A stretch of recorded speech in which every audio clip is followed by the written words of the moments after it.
ভোলা, ওখানে রনি তো কি বলছে দেখ তোকে।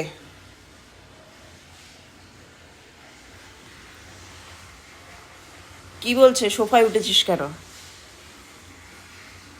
এই রনি, ভোলাদা কি বলছে? ওই তোর একার সোফা কিনা? আচ্ছা, তোদের ঝগড়াটা একটু কমাবি? এসেই ঝগড়া আরম্ভ করে দিয়েছিস সাত সকালে। তা আমাকে বলছিস কেন তুই ভোলা? ও যদি সম্মান তোকে যদি না দিতে পারে, তা আমি কি করতে পারি ওর জন্য? তুই এর জন্য আমাকে শোনাবি? ঠিক আছে, হয়েছে। অনেক জ্ঞান দিয়েছিস ভোলা। এবার তুই চুপচাপ যেমন বসে আছিস বসে থাক। তোকে আমি বেশি বকতে বলিনি। ছোট ছোটোর মতো থাকার চেষ্টা কর। এখানে ওখানে শুকে বেড়াচ্ছিস।